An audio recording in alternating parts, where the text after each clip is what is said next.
Ah, kelihatan sehat, tidak ada penyakit. Ya. Lalu dengarkan suara tubuh. Ini sebetulnya filosofi ya.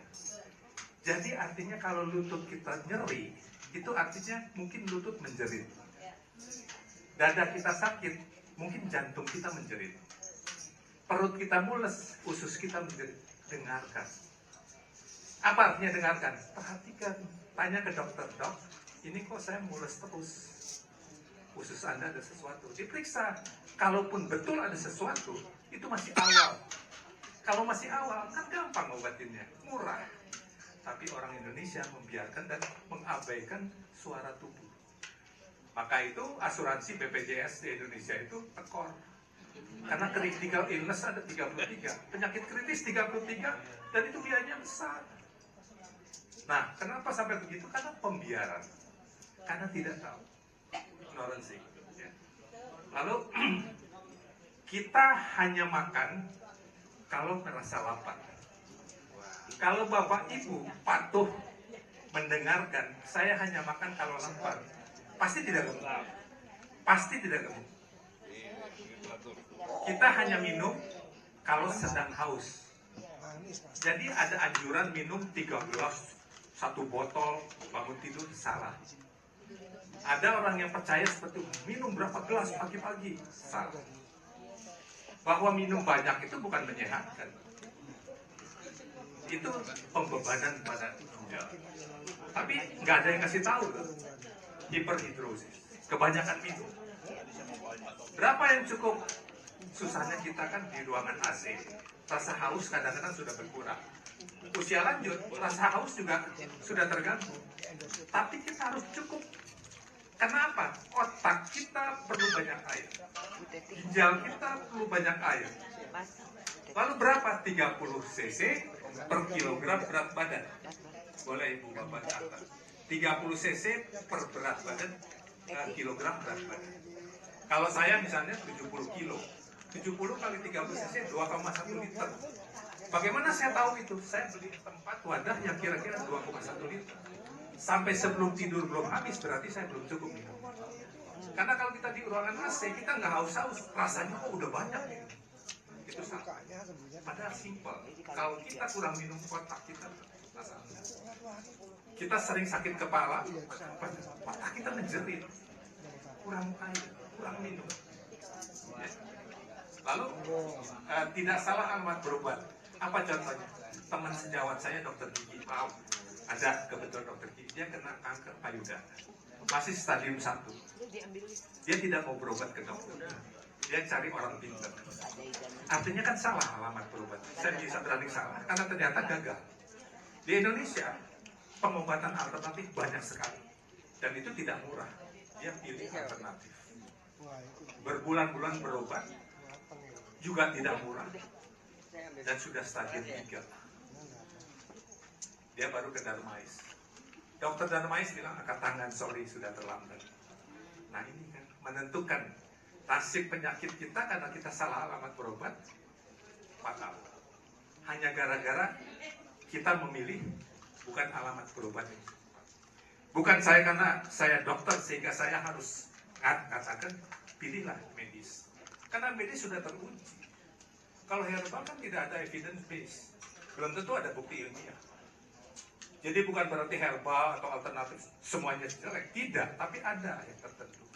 Kalau kita lihat di TV sekarang ada 7 stasiun TV yang masih menyiarkan pengobatan alternatif yang menyesatkan menurut saya.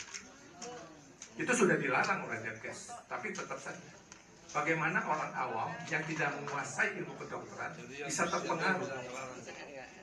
Dulu di Pondok Indah ada kursi buatan Jepang 40 juta bisa mengobati apa saja. Laku, orang boleh coba gratis, tapi ternyata yang sudah beli nggak ada hasil. Jadi saya sampaikan logikanya gimana? Kalau ada satu cara pengobatan, ada satu cara obat yang bisa menyembuhkan apa saja, pasti bohong. Pasti bohong. Tidak ada obat apapun cara yang bisa menyembuhkan apa saja. Kenapa? Mekanisme penyakit dalam tubuh kita itu berbeda-beda. Orang darah tinggi dengan darah rendah kan beda mekanisme. Bagaimana satu obat bisa untuk darah tinggi dan darah rendah? Omong kosong.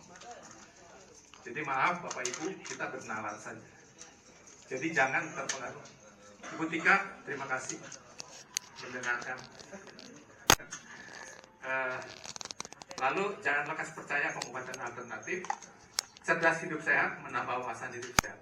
Jadi kita sama-sama ngobrol ini sebetulnya investasi. Ya. Jadi saya sebetulnya pengen dilantik itu kasih waktu saya 3-4 jam supaya saya bisa tuntas.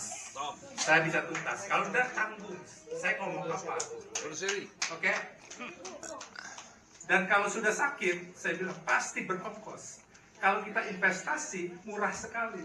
Tapi kalau sudah sakit, kita jadi keluar ongkos, bukan investasi lagi. Maka itu harus investasi. Ya. Nah, gaya hidup sehat satu. Ada 4 gaya hidup sehat. Mungkin apa yang kita makan salah. Sekarang Bapak Ibu pasti terpengaruh oleh westernized. Menu barat, pasti. Orang barat sendiri sudah meninggalkan itu. Kita harusnya kembali ke makanan nenek moyang kita. Warteg. Contoh ekstrim, steak. Beef steak. Itu contoh makanan menu yang salah. Kenapa? Dagingnya 2 ons. 2-3 ons. Badan kita nggak perlu segitu banyak. Dan terbukti sekarang ada buku Chinese Study, buku riset Tiongkok. Di Tiongkok itu kan homogen, rasnya homogen sama. Tapi ada provinsi yang angka kankernya tinggi. Kenapa? Pemakan dagingnya lebih banyak. Itu membuktikan bahwa daging menimbulkan kanker. Jadi kalau kita makan bistik, kita sudah salah. Kita cuma perlu 1 gepukan 85 gram. Daging 85 gram, cukup. Jangan. Nah sekarang kalau kita all you can eat, itu kan nampannya sampai nutup karena gratis. Tambah lagi. Itu menyesat. Satu hal, daging. Oke, kesehatan ada di dapur. Seberapa bisa kita masak sendiri. Bahannya cocok, masih segar, tidak ditambahkan food additif. Kesalahan terbesar adalah food additif. Pewarna, pengawet, pemanis, garamnya berlebihan, itu adanya di restoran. Sekali-sekali, oke. Sampai saya ditanya, dokter nggak suka bistik. Oh, kalau ditraktir saya makan. Jadi, itu ya. Jadi, seberapa bisa kita back to nature. Kalau ada ikan laut, jangan pilih ikan budidaya. Jadi lele, nila, itu budidaya. Dikasih makan, pakannya buatan manusia, tidak alami. Harus ikan laut. Ikan laut lebih alami. Pokoknya prinsip di kepala kita, pilih makanan yang alami. Kalau ada madu, jangan pilih gula pasir, tinggalkan gula pasir. Ada importir gula pasir, maaf. Gula pasir stop. Nanti kita akan bicara, kenapa kanker semakin banyak. Lebih jahat dari kolesterol adalah gula pasir. Terigu lebih jahat dari kolesterol. Ya. Oke, kesehatan dari dapur bukan asal kenyang. Di Singapura saya lihat buku kesehatan anak-anak itu diajarkan makan dengan kepala, bukan dengan hati. Kita kan makan dengan hati. Kalau suka kita nambah, gak suka kita nggak makan. Asal kenyang, salah. Harusnya betul dipikir, ini bermanfaat. Ini cocok nggak? Sesuai nggak dengan kodrat kita? Banyak makanan yang tidak sesuai dengan kodrat kita sehingga badan kita bingung. Kok kemasukan apa ya? Ada menu-menu Prancis segala macam yang aneh-aneh. Itu benda asing buat tubuh kita. Karena modifikasi bahan kimia dan sebagainya. Ada telur dari Cina, dari kimia. Nah itu kan tidak cocok dengan badan. Itu yang bikin gangguan metabolisme. Penyakit orang sekarang karena yang kita makan food additif. Dan salahnya di Indonesia, safety food itu tidak diperhatikan. Kerupuk merah, maaf ibu ini yang kinclong merah, pink itu kerupuk itu masih ada beredar untuk ketoprak, untuk apa-apa.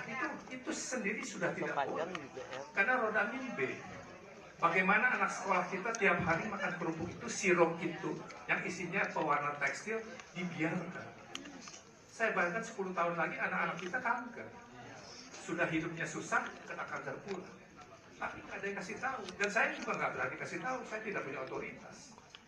Dan saya tahu Depkes, POM itu tangannya pendek, karena jangkauannya kan luas.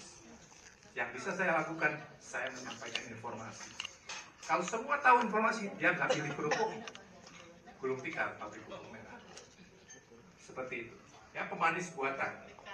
Pemanis buatan masih ada beredar, aspartam. Itu nggak boleh bikin kanker. Masih ada makanan-makanan kita yang pakai pemanis buatan karena murah. Tapi tidak ada yang memberitahu, jangan makan pemanis buatan. Juga bikin kanker. Belum formalin. Jadi susah. Jadi sekali lagi kuncinya sebetulnya edukasi. Ya, kalau tidak edukasi susah. Lalu pilihan menu balance diet. Sebetulnya diet yang benar itu kayak apa sih?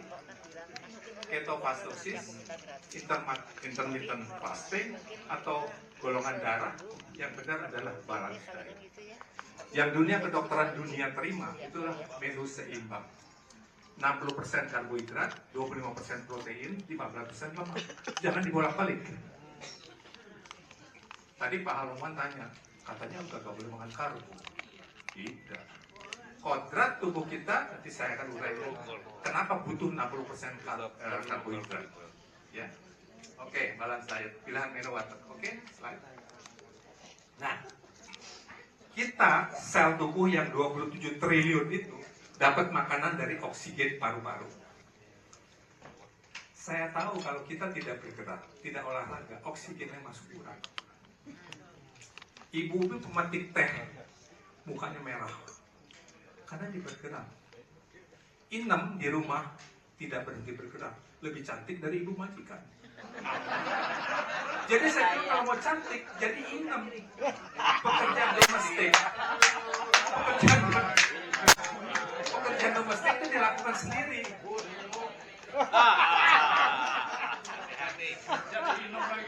Bapak cuci mobil, sikat sepatu, itu gerakan-gerakan itu alamiah, itu menyehatkan. Coba lihat ibu-ibu yang pekerjaan di rumah dilakukan, cuci piring, nyapu, yang enteng-enteng, pasti lebih fresh, lebih segar. Kenapa? Bergerak, jantungnya memacu, darahnya deras mengalir. Ya? Oke. Nah, jadi tergantung. Kalau kita kurang bergerak, nafas kita kan pendek. Bapak Ibu yang nggak pernah bergerak, duduk begini, nafas pendek. Asupan oksigen kurang, pasti kurang. Maka saya anjurkan olah nafas. Kalau kita ambil dari timur, dari Buddhis itu kan yang disebut olah nafas. Tarik nafas sepanjang mungkin, tahan selama mungkin, lepaskan pelan. Lakukan setengah jam, lumayan. Ya, kecukupan oksigen sel kita cukup. Kenapa kita nggak boleh kekurangan oksigen? Otak satu-satunya organ tubuh kita yang nggak boleh kekurangan oksigen. Karena dia butuh oksigen. Sepertiga oksigen yang kita hirup itu dipakai oleh otak. Jadi kalau orang kekurangan oksigen, sel otaknya miliaran per hari gugur. Kalau dia gugur, kalau mengenai memori, orang itu cepat lupa, forgetfulness. Orang itu mungkin demensia, karena sel-selnya banyak yang gugur. Jadi sekali lagi, oksigen penting. Selain untuk otak, untuk jantung, untuk semua sel. Nah, yang dari kita makan, kita perlu 45 nutrien, 45 zat gizi. Itu yang saya bilang, makan bukan asal kenyang. 45. Supaya bisa 45, menu itu mesti 45 macam di meja. Kita kan cenderung mono diet. Nasi soto, nasi gado-gado, nggak cukup. Pasti tidak cukup. Itu makanya kita kekurangan gizi. Badannya gede, orang barat tuh badannya gede, tapi bisa kurang vitamin C, kurang vitamin A, kurang selenium, kurang magnesium. Karena yang dimakan tidak lengkap.